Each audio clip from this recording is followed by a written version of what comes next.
Om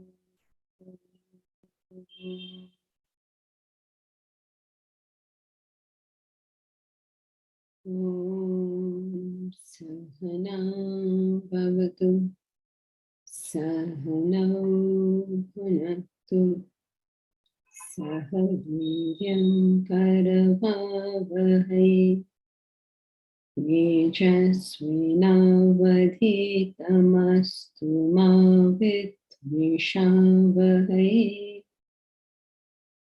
Om Shanti Shanti Shanti.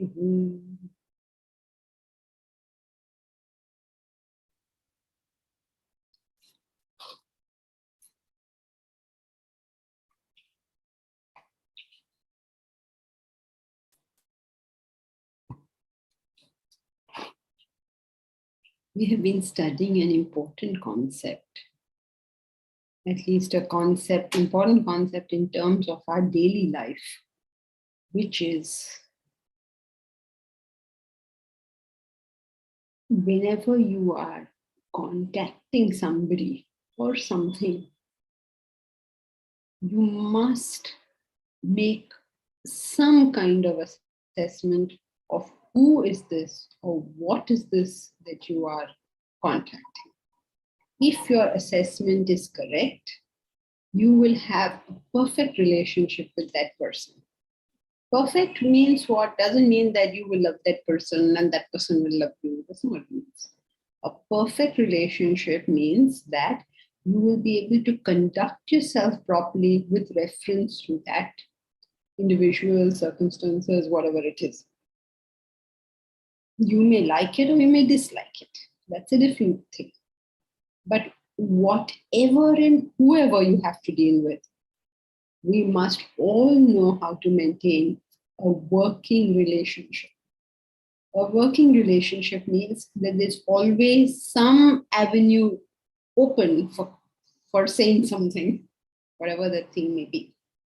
It's not like it's a total breakdown um, of communication. Absolutely, there's nothing you can say or do anymore. So this is an important thing that we must know in our life, that the very minimum, absolute minimum with everybody that you have to transact with, you have to maintain at least a working relationship. At least. It's not always easy. I know that.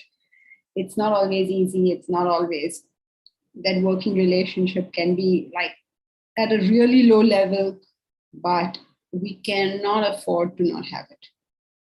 So by perfect, you mean that you know how to transact with that, even if it is at the basic level, most basic level. Because there are everybody in this world we can't transact with. It's not really possible because people are different, right? They may not share our values. They may not share our interests. They may not share our work. So what are we supposed to do with them? You have to at least maintain a working relationship. It cannot be that you're not on speaking terms, let's say, with your next door neighbor. Your next door neighbor may not be somebody that you particularly like, or you have something in common with, may or may not. But if it is not, that working relationship must continue. Now, this extends all the way to the people closest to us, because sometimes we're not able to maintain a relationship with our spouse, parents, siblings, people closest to us. And the reason we cannot do this is because we have made either no assessment or we made a wrong assessment.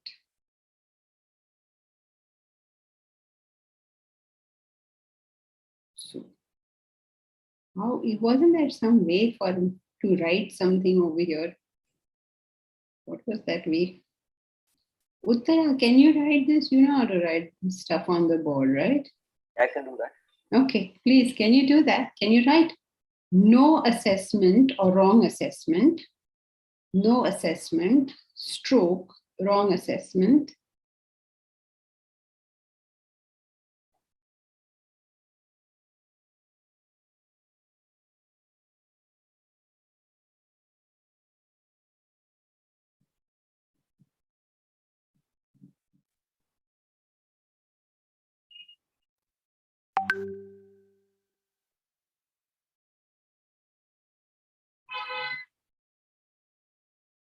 Now, can you draw a downward arrow?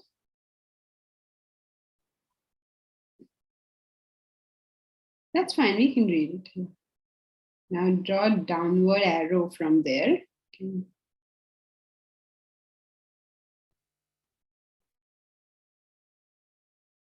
Okay. Then write wrong expectation, no, below the arrow.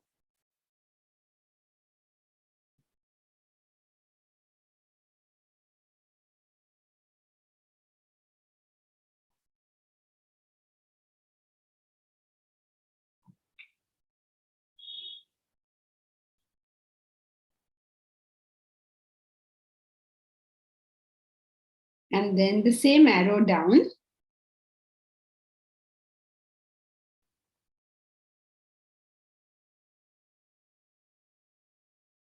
And then write disappointments.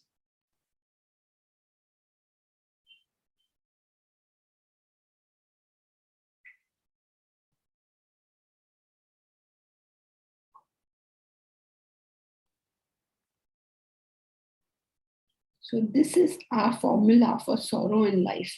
Excuse me. We make no assessment or wrong assessment.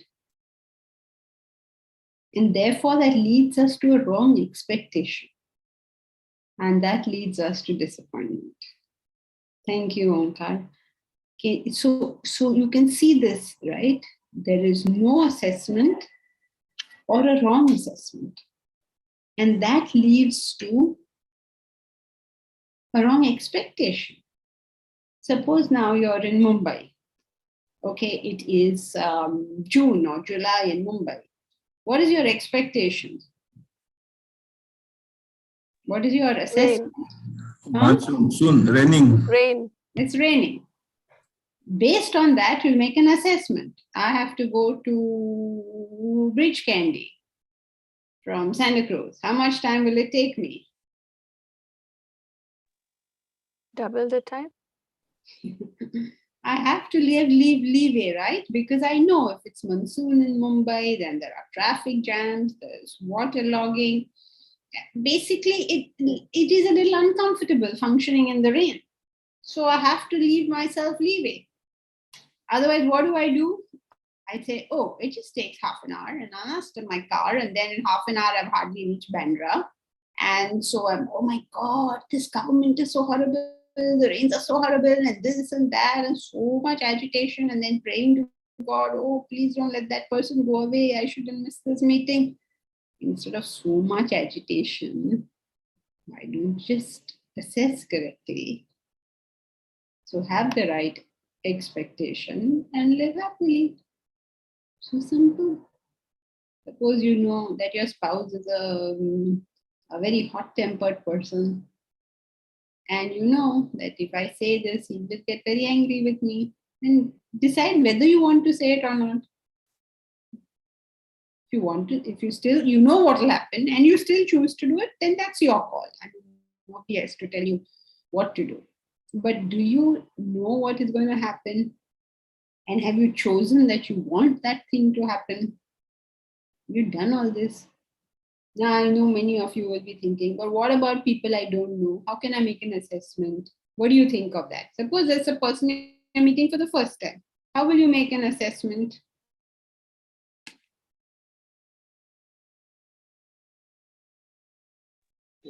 You can't, you need time, right? Yes. Very good, Bharat. Bharat meets so many new people on a daily basis, and he must have experienced what happens with each individual that he meets. He has realized, I better hold off my assessment until I have enough data. Otherwise, you look at somebody's face, oh, such a pretty person, such a nice person. Wait, just wait for a second. Let's let that person demonstrate his behavior, and then we will know. So based on my own assessment, like I don't know this person. I don't know this person. I met this person for the first time in my life. Should I start a business with him? No. At your own risk and cost, right? Because you don't know anything about this person. And you met him first night, you're all excited and starting business. Nothing. You're soon going to find out because you've gone and related yourself very closely with somebody who you know nothing about. And that's how people start not only business partnership, but also domestic partnerships. And then they say, but I never knew. He didn't behave like this before.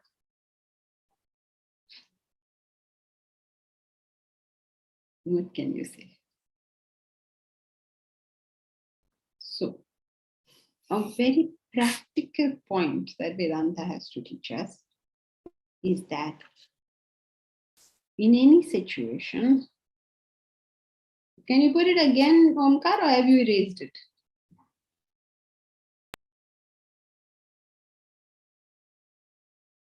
When there is no assessment or wrong assessment, this leads to an expectation.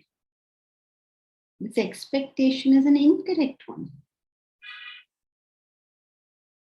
So if I don't assess what happens in Mumbai in June, I'll have a wrong expectation that I will reach a certain place in half an hour. And then I will not reach that place in half an hour, and then I'll be terribly disappointed. Then I will curse everybody and everything. I will never go about saying that. I will never say that. It's someone else's fault. We will always say it is someone else's fault. I will never say that. My assessment was wrong. My assessment was wrong. Very good. You're always thinking it's someone else's fault. It's not. My assessment was wrong. Oh, Jyoti, after a long time I'm seeing you. Well, she's gone again. Okay. Very few people.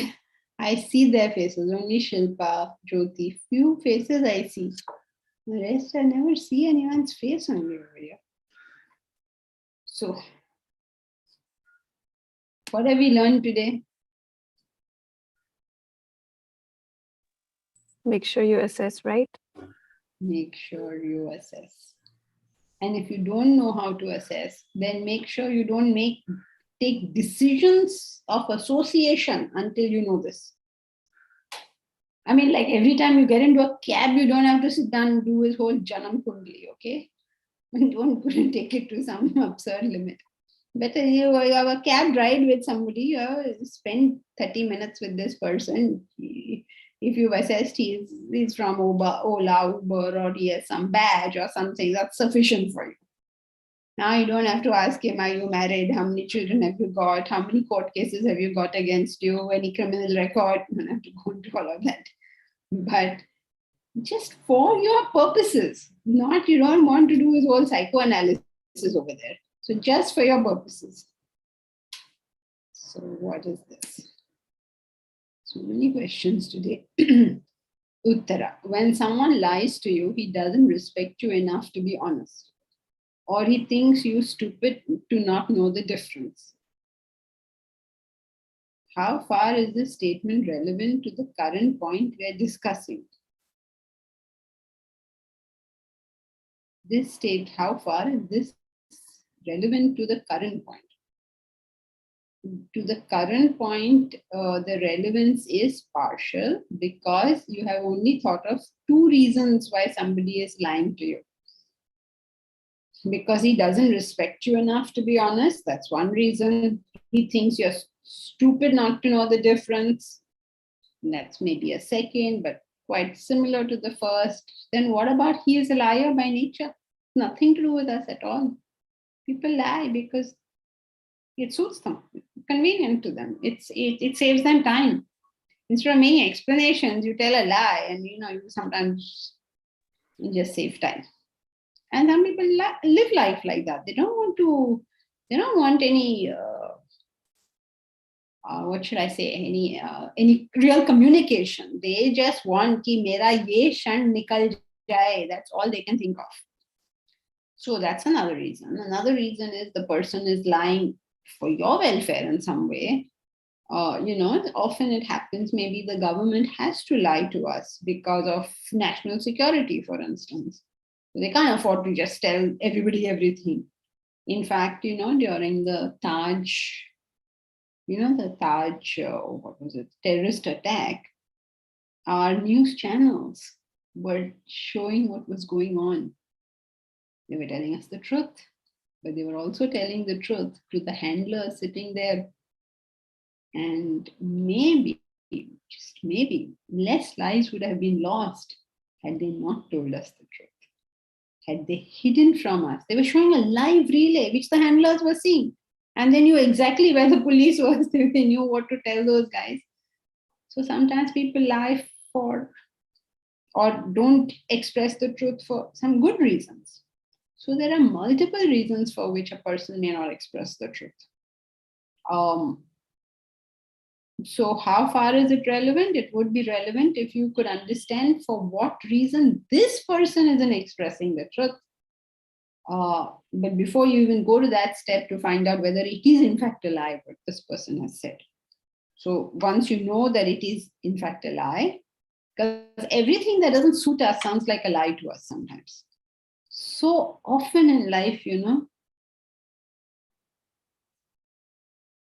it doesn't fit into my scheme of things. So I think the other person is lying. So very, very sad way we have of assessment. One of those, the great tragedies are all about people who didn't believe people, even though they were telling the truth. Or they chose not to tell the truth because they didn't think the other person would believe them. The story of Matthew Arnold's favorite, and I mean, it's not Matthew Arnold's, it is, who wrote Shahnama? Shahnama was written by, what happened? Nobody knows. I'm free to say whatever I want. Nobody knows them. Okay, so let's go to Matthew Arnold. Based on Shahnama, he wrote the very famous poem Sorab and Rustam.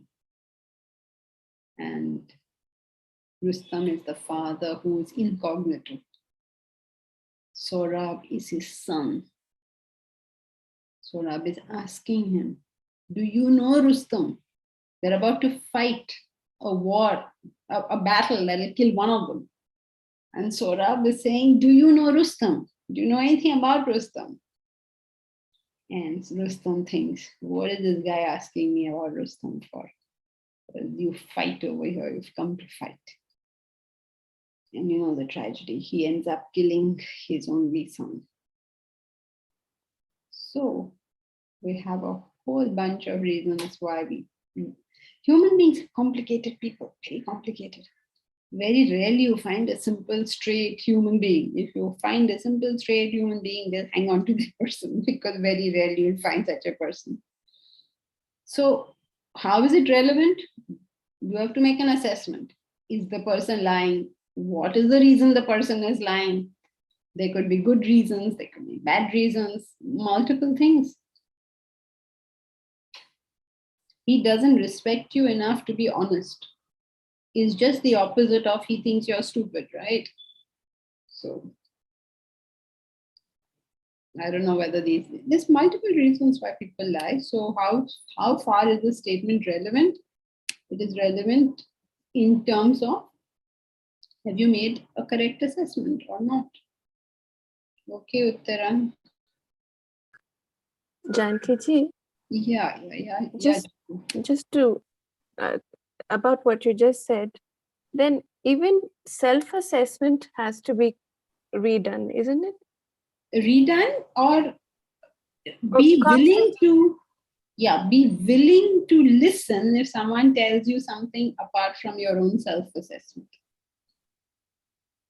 Especially if it is a person who A, you respect, or B, a person you don't like. Yeah. If either of these two tell you something, pay attention. Because a person who has nothing to gain from you can tell you the truth. Yeah. And a person you respect, if he has nothing to gain from you, will also tell you the truth. But the problem is we don't want any of this stuff. We don't want to know truth and all. We just want this moment of mind to be happy. That is all I can think about. If I say anything uncomfortable, if someone's saying something uncomfortable, I don't want it. You'd rather leave the teacher than leave your ego. So, well, then that's that. You made your choice. You get to keep whatever you chose. So yes, you have to keep your self-assessment on fairly regularly, because you are living primarily with yourself. Anything that you're getting wrong about yourself, we eventually have to pay the price of that. So anyone who tells us anything, especially if it's painful and hurtful, we pay attention. Okay. Sahadev, how does one explain mass influencing or indoctrination against the backdrop of individual vasanas? Why did you bring this up now? Mass influencing or indoctrination against the backdrop of individual vasanas, because the biggest individual vasana for 90% of the people is tamas. And intellectual tamas is at the level of 99.9% of the people. So if you give me a story which on the surface of it sounds reasonably true, I'm going to take it, because I'm not going to apply myself. That's how we all get indoctrinated, because we are going to do what is easy. We are going to do, excuse me, what the herd does. We are going to do whatever gives me some benefit. So a person who is trying to indoctrinate you will do these three things. Right. And easily, very easy. Indoctrination is easy. It is education which is difficult. Because in education, you tell people, think for yourself. Then they say, chodo yaar, mujhe batao kya karu. So education is a very difficult thing, but indoctrination is very easy. You just tap into the psyche of people. Tell them that they don't have to work. Tell them that they're going to get something by not doing the work. I mean, you're appealing to tamas so easily. No effort, lot of benefit. Everyone will go for it. Especially if you can also say that your friend is also doing it. So indoctrination is very simple. Please read chapter 1. How do you know what you know? If you're trying to indoctrinate anyone, all the rules are given there. So, but if you're trying to avoid indoctrination, then you can read them so that nobody does these things to you. Okay, is that okay? Yeah. Okay. So yeah, and then of course individual vasanas exist, because at some time, some people will say, I don't agree. They are the conscientious objectors, which you will find in every society. So you tune into the mass vasana, or you can tune into the people who think. Which is why, people even ask us, you're making a university, why you only are organizing for 200-300 students? Because only that many students will be the thinking types. What can we do? We'd like to have 10,000, but where are those 10,000 thinking types in this world? We have to keep it small, because who wants to do all this nakra, think about all these things? Mujhe paise milenge kya? Mujhe power milegi kya? Am I enjoying it? That way humans are simple. Simple needs a little money, or maybe a lot of money, power, some friends. Ho gaya mera kaam. Okay, so but there will be people who are not like that, and their individual vasanas will come. Like Gandhi, he said, look, you guys have come into our country, you leave. Must think when he said that. Said that when all the Indians stood up, if a white man came into the room. That you guys are the beggars. We are the givers. So you ask us politely. He took the stance. Everybody else was taking the stance of following. In fact, forget then, now also, they created an education system meant to create clerks for running a British Empire. And we are still following the same system. Crazy people we are. So just imagine, at that stage, he said, you guys get out of here. Amira, but suppose the other person is wily enough to camouflage her intentions. Then again, your assessment is wrong. So how do you deal with it? Uttara, Meera, you already dealt with it. You understood that the person is wily enough to camouflage his intentions. So that means you understand that. I can't tell this person's intentions. So when you can't tell it intentions, just tread carefully. You don't know what's there. Suppose you were a soldier and you knew that a field was full of mines. How would you go into that field? Would you just start running in? You would very carefully assess, right? How do you navigate this thing? So that's what you do. Very carefully assess how will you navigate this thing. Okay, Meera? Yeah. Thank you, ma'am. For that, we have to assess. Uttara, you may have said this in response to something, but I didn't see it then. For that, we have to assess. Yes, I suppose, yes, to understand whether the person is lying, and if he is lying, for what reason is he lying? Shana Ma by Firdausi. Thank you, Meera.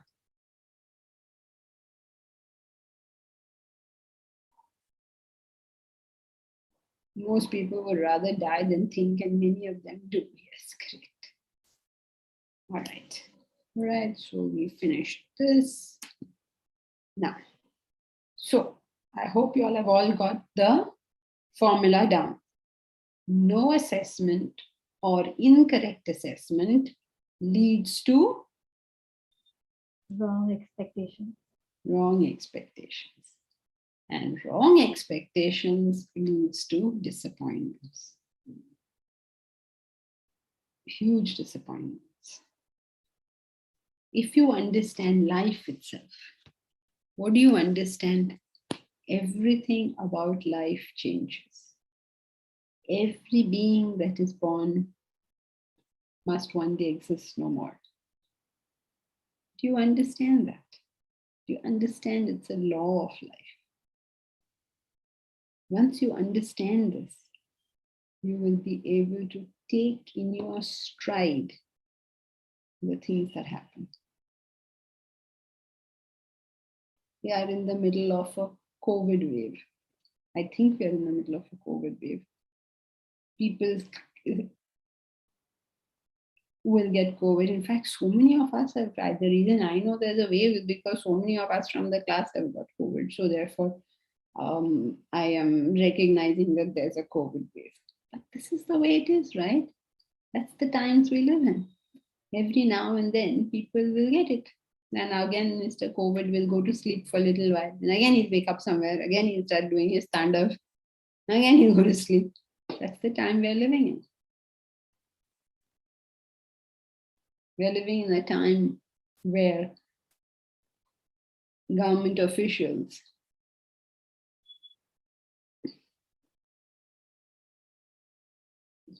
have to be herded away from others, to kidnap all of them and take them somewhere so that they do what you want them to do. We're living in these times. This is the way it is. Get used to it. This is the way it is. Now, having understood this, don't expect it to be something else. What you can do, however, is work to change it later on. But as of now, this is what it is. One day, I hope we will see this wonderful play written by Shakespeare I don't know if you all have seen it, but if you haven't, go ahead and see it. If you understand it or study it in whatever way you like, it is called The Taming of the Shrew. There is this girl, Katrina. She's this horrible shrew. She is so stubborn and erratic, and she wants everything done in her own way. And if you don't listen to her, she'll start throwing things at you. She throws things at everybody, including her father and everybody. Now, Petruchio, yeah, but Katrina is a beautiful girl. She's a rich girl. Petruchio asks for her hand in marriage. Not because he wants to marry, but because somebody wants to marry the younger sister. So they told him, you please marry this one. We need to just get her out of the way. Because the father had said, until the elder daughter marries, the younger cannot. Now, who will marry this shrew? Nobody wanted to marry. So they told this Petruchio, you please go, you marry this girl, do whatever you want later so that I can marry the younger one. So that's why Petruchio goes to get married to Katrina.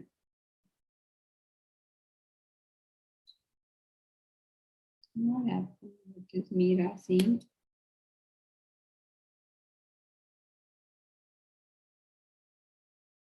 Armchair criticism doesn't really work in today's times, even if it comes from intellectuals. What are you referring to, Meera? Armchair criticism never works because it's in the armchair. By definition, it cannot work. It's if intellectual or otherwise, if you're in the armchair, nothing is working. Unless you work, nothing works. So I don't know why you're saying whatever you're saying. Okay, so let's go back to Petruchio and Katrina. So he goes and gets married to Katrina. Can you even believe that? Knowing fully well what a virago she is. And the play is how he converts her into being the best wife. Now you have a very feminist interpretation of this. But if you're a philosopher, and see what he is doing. He, on the marriage day, you know how people say, oh, it's my marriage day and it has to be a dream wedding. He comes wearing the worst possible clothes, riding on a donkey, much to the consternment of Katrina. She can't understand, what is this man doing? He's come on a donkey wearing the worst clothes, and it's awful. Then he takes her home and she doesn't let her eat any food. He throws all the food away. He says, my wife has come and you've given her such horrible food. He throws all the food away. Doesn't let her eat. So she's starving because a long journey. He doesn't let her eat. But he says, my wonderful wife, she's so good. She's come from such a lovely place. And this is the rubbish my servants are giving her. Horrible, horrible. He throws the whole thing away. She has to sleep on an empty stomach. Then they go to the bedroom. And in the bedroom, she says, what is this horrible bed? My wife has come and you made this horrible bed. He throws the bed away and he goes and sleeps on the couch, and poor thing, she's left high and dry on the wedding night. Now, see what he does. He has got married to her, but he has understood that no marriage has taken place. No, there's a wedding, not a marriage. We expect a marriage from day one. It's not happening. Especially not if you've married a Katrina. So see the way he assesses the situation. He knows that he has married someone with whom it is impossible to be married. So first he has to tame the shrew. Then the question of a marriage will actually arise. So, but we don't want that, right? We want to step into something and then we want it perfect from that moment onwards. How's it going to be? Suppose you go and live in your husband's house, you expect your mother-in-law to treat you like a daughter. Why would she? She hasn't given you birth. She hasn't brought you up for 25 years. Why would she treat you like a daughter? Why would she feel for you like a daughter? It's not possible. Why would the daughter-in-law feel for you like a mother? You haven't brought her up. And yet we go in with all these expectations. And that causes all the troubles in life. unfortunately.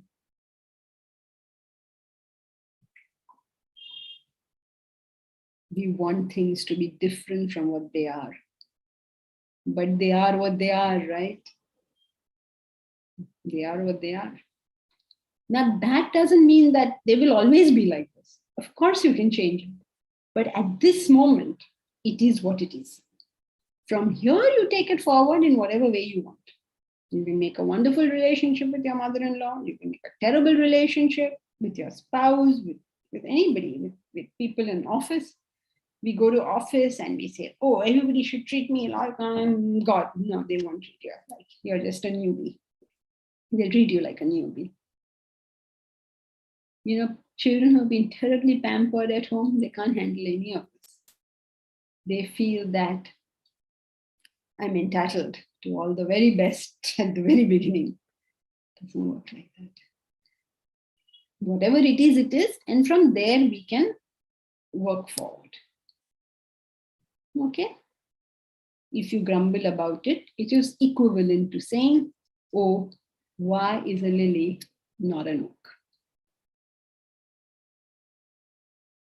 It's a very simple concept. I mean, philosophically, it's not very difficult. The difficulty is in seeing how it's applicable in life. Okay, so all good up to this point. Should we continue? Anybody has anything further to say? Are you all okay so far? Because I can't see your face. I don't know whether anything is clear or not. Okay. Okay, so who will read the next paragraph?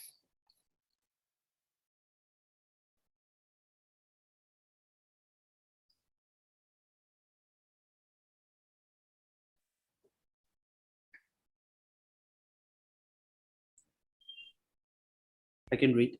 Please. Extending this concept further, you must assess not only human beings, but the entire world as well. Your assessment of beings, barring humans, is perfect, while that of humans need individual attention. You must assess separately those whom you associate with. Further, you must assess your environment, your government, the climate you live in, etc. If you do not make an assessment or make a wrong assessment, then your expectations in life become unreasonable. Unreasonable expectations cause you disappointments, stress, and when you make a thorough assessment of everything you meet in life, there will be no disappointments, no stress. Your life becomes peaceful and happy. So this paragraph talks about how to lead a more peaceful life by making correct assessments of things. Very good. Of people, of environment, of situations, of everything. And how do you know whether your assessment is correct? If you get what you expected. Yes. If your life is peaceful and happy. That's what he said, right? If you do this, your life will become peaceful and happy. So if your life is peaceful and happy, obviously you are making some right assessment. If your life is not peaceful and happy, it means you're not making the right assessment. You're just being disappointed. Everybody and everything disappoints you. Even when you go to religious life, it disappoints you. You know, many people go to religion and they go from teacher to teacher and they say, oh, this teacher is not good and that teacher is not good and this person has this wrong and that person has that wrong. Because you're going on a fundamental error. What is the fundamental error? Wrong assessment. Yeah, so what is that wrong assessment? Wrong expectations. Yes, so what is it? The thing should be the way I want. Because Desire. somebody teaches. Yeah, No, yeah, Jyoti? God will take care of everything. We're going from teacher to teacher, no? So why? You're going from teacher to teacher. This teacher is too hot-tempered. That teacher is too, I don't know, irritating. That one doesn't explain well. There's some problem with every teacher. Why is that? Because the teacher doesn't agree with our viewpoint. No, where's the wrong assessment? Problem is in within you. Hare Baba, Menon, what is the wrong assessment? Teacher has to be a certain way. Yes. We have decided that if you teach Vedanta, you should be this type of person. You have to be perfect. If you are a teacher of Bible or Quran or Bhagavad Gita or Vedanta, whatever in the world you are a teacher of, you will be in a certain manner. But this is not true at all. Which teachers have been the same? You see Ramatirtha, it's a brilliant logician. He goes around the world explaining the facts of life. Mirabai is also a teacher, but she has a completely different way of doing things. Ramakrishna Paramahamsa, he will explain to you, but you have to go to him. He's not going anywhere. Ramana Maharishi, he will not tell you only anything. He will teach you without saying a single word. Each teacher has been different. And yet we have some notion that a teacher should be like this. And people don't fit into our concept of what that teacher should be like. And so we go from teacher to teacher. But rather than that, let us learn from a person what that person can teach us. No? And once you finish learning, then you go to somebody else who will teach you something else if you like. No, but he's so hot-tempered. But how is that? What does that do with me? Either he knows the knowledge or he doesn't know the knowledge. Either he can teach the knowledge or he cannot teach the knowledge. These are things relevant to me, right? Whether he is hot-tempered, whether he is X or Y or Z, lena na dena. So you have to know, what are you making an assessment for? What is the purpose of your assessment? That you're able to conduct yourself perfectly in that relationship. So what is that relationship? Student-teacher relationship. So your assessment is only up to that extent. You don't have to go into who is what and all, and he's so rude and he's so good and he's so bad. None of my business. If I go to a doctor, all I need to know is, can he cure my disease? This is all I need to know. And if he can cure it, at what price does he cure it? That's all I need to know. Everything else is irrelevant. Oh, you know that doctor, he's had 4 divorces. So मैं क्या करूं? Let him have as many divorces and as many marriages as he likes. No, that's his business, not mine. Can he cure me of my disease? Is the only question I have. Okay. Intuition does not play any part in assessing people, and even one makes a right assessment initially, but down the line the person changes.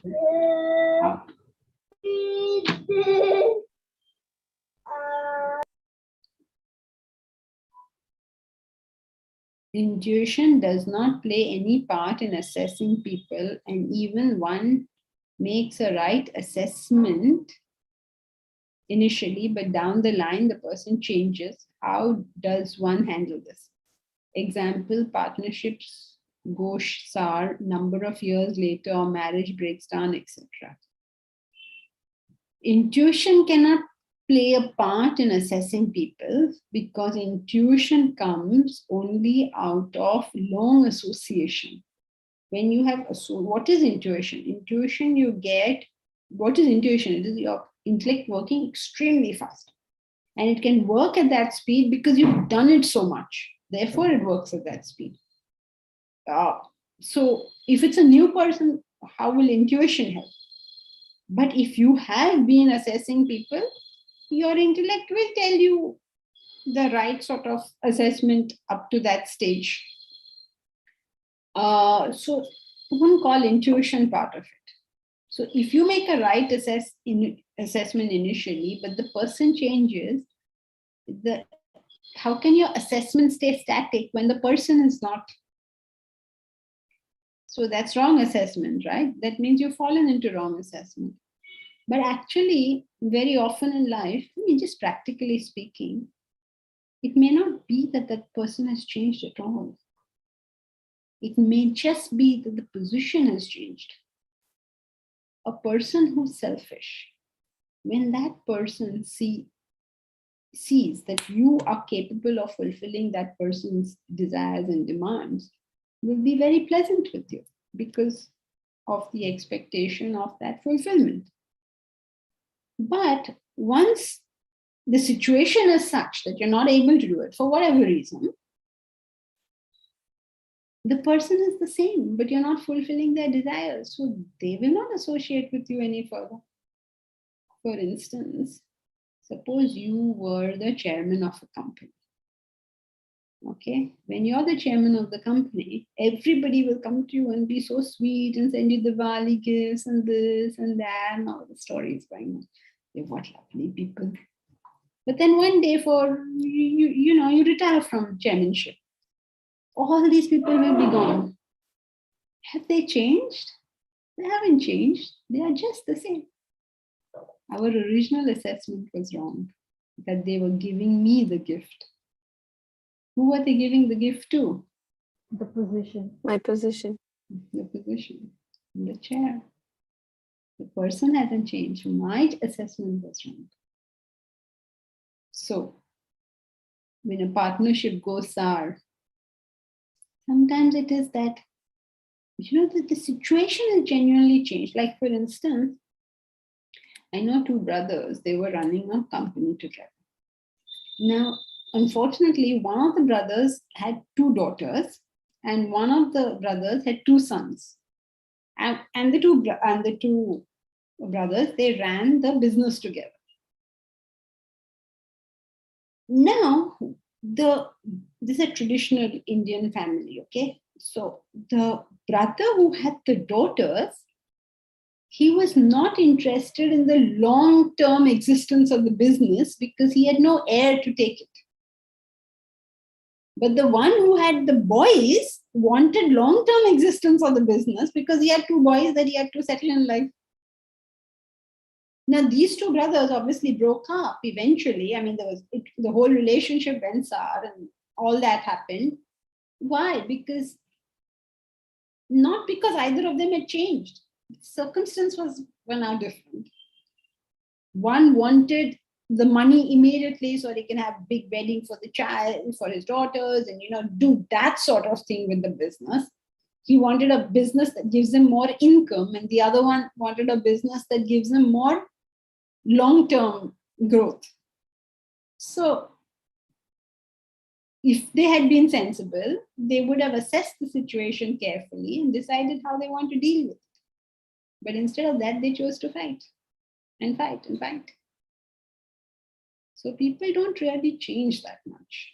It is that circumstances change, and therefore their behavior is now different. But the person is the same. Does that all make sense? Yes, thank you, Jankaji. Thank you. So we have to always know whether a person is interested in me or in what I am at the moment. This is something that, the stars, people who become, what should I say, famous in their fields, suffer from this horrible situation. When they're at the top of the field, the whole world is running behind them. And then when they're no longer at the top of their field, nobody cares. And for them, it's heartbreaking because they don't know what happened.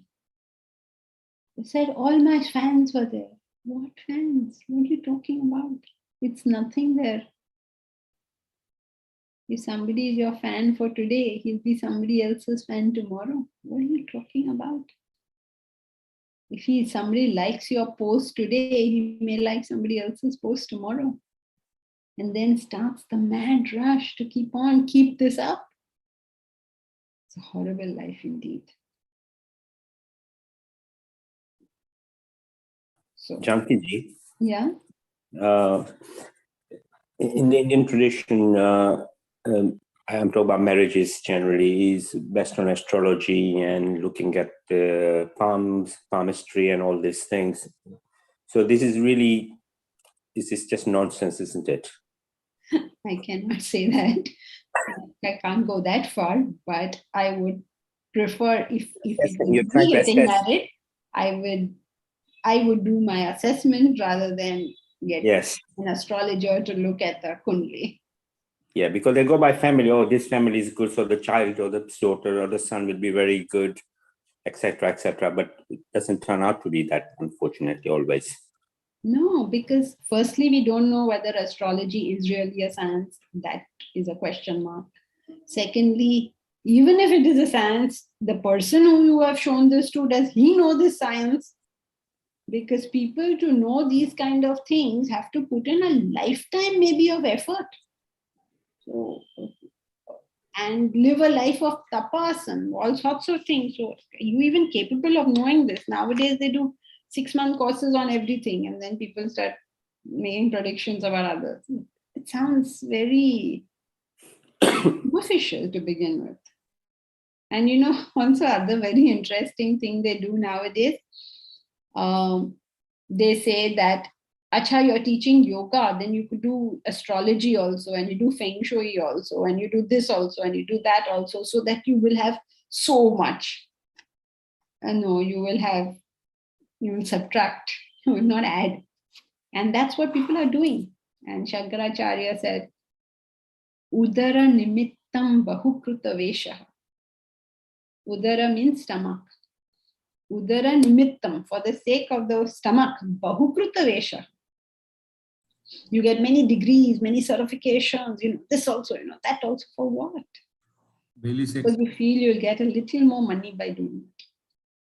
And to such a person, I am not putting my life in his hands. Because he has some superficial knowledge in 10, 15 fields, I am not putting my life in his hands.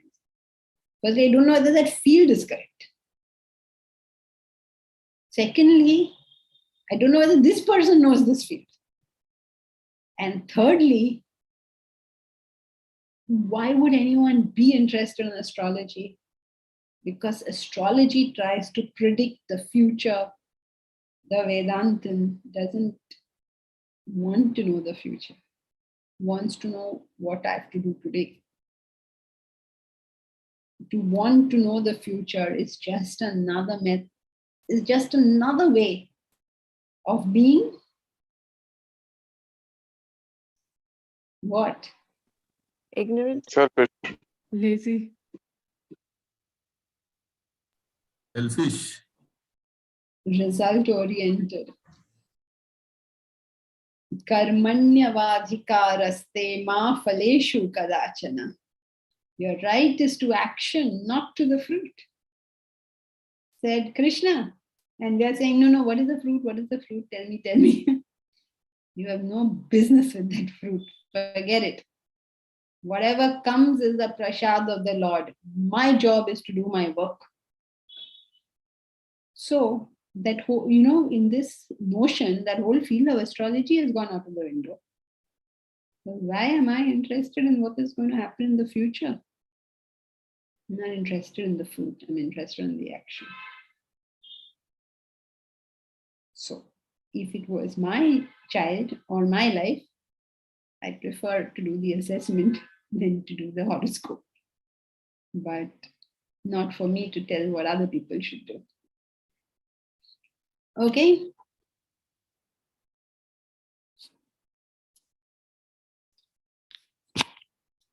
So who will read the next paragraph?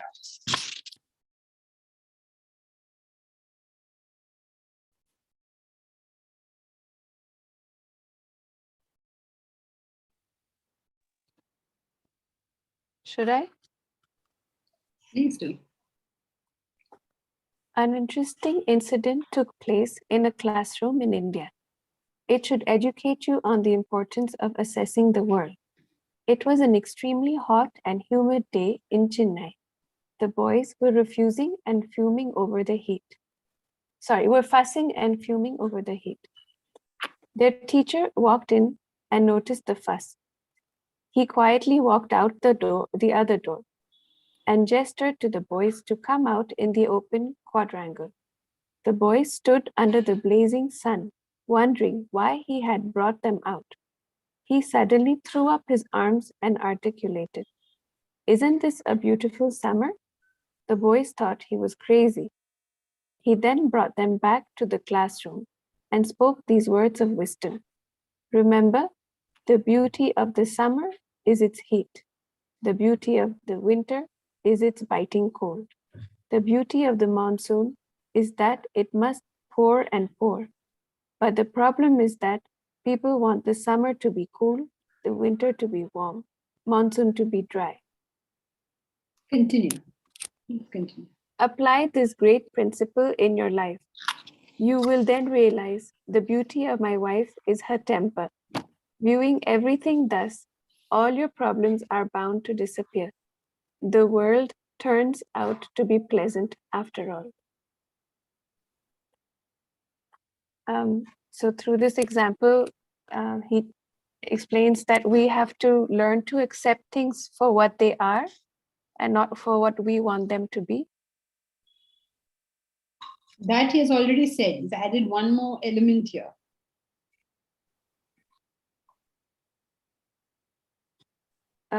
Appreciate whatever there it is. Appreciate it for what it is. Appreciate it for what it is. Isn't that true? Yeah. What do we appreciate about the shark? It's a killing machine. It's a superb killing machine. It's the most efficient thing. What do you appreciate about the tiger? How it can be so ferocious to its prey. Isn't that what you appreciate? Or what should you appreciate about your husband? How much that fellow can nag me. Appreciate.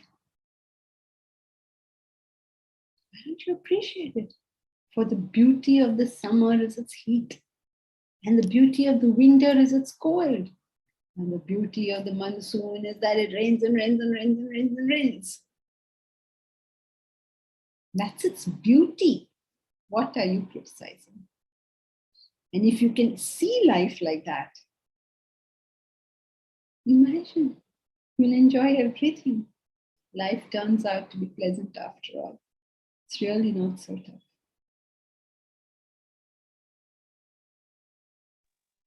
Each person has their own beauty. Each person has their own nature, and that nature is beautiful. Why do we want to interfere with the scheme of things and say he should not have that nature? In the Bhagavad Gita, the Lord says, amongst the fraudulent, I am gambling. You know what he's referring to, right? The beauty of Shakuni is that he can be so fraudulent. That is his beauty. The beauty of the cow is how mild she can be. The beauty of the tiger is how ferocious he can be. The beauty of my child is how naughty he can be. The beauty of my mother-in-law is how much he can grumble.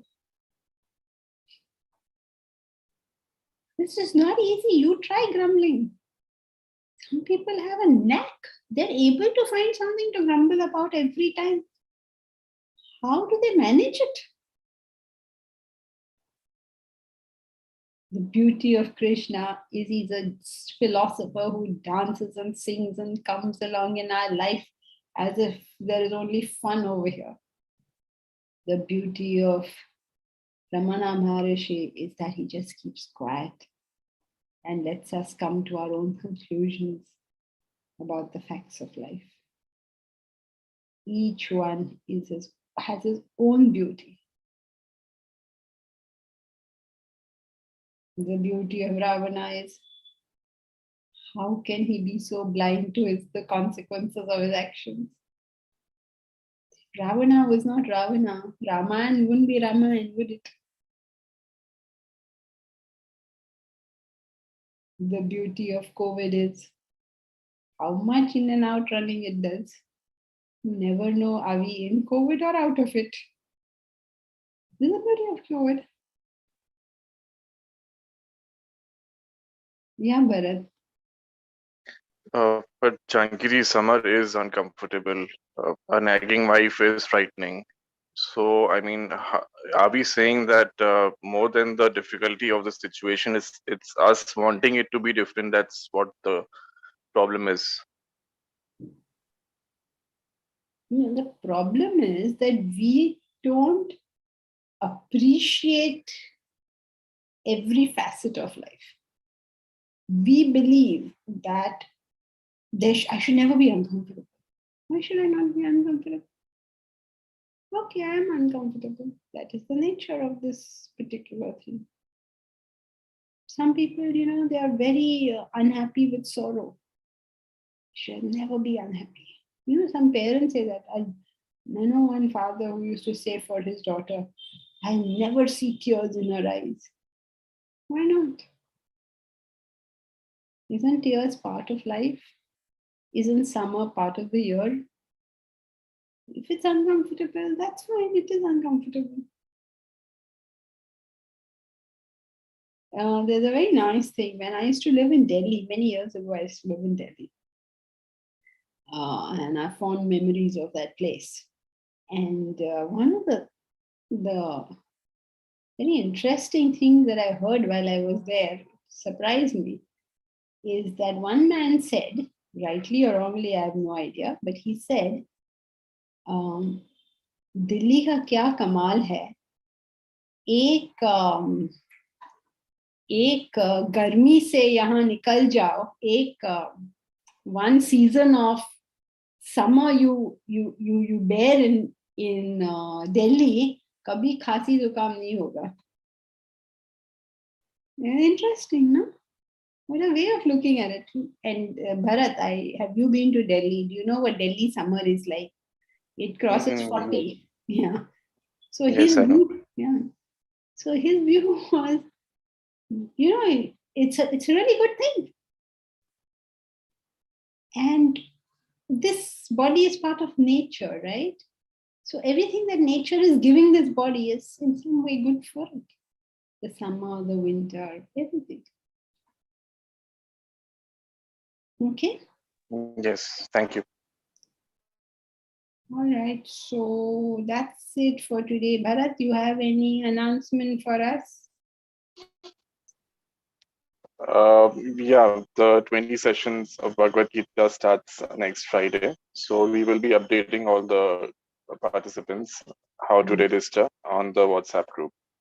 Okay, great. So there is a WhatsApp group for the class also. So they can, the class members can join that group, or you will put I hope you'll all know, by the way, that we have started a new system, which is known as the LMS, a learning management system. So all the courses that we do will be run on that software. And so you have to register in that software and then, of course, attend any course you'd like to attend. So I think this time we're starting with that. Yes, and Janki ji,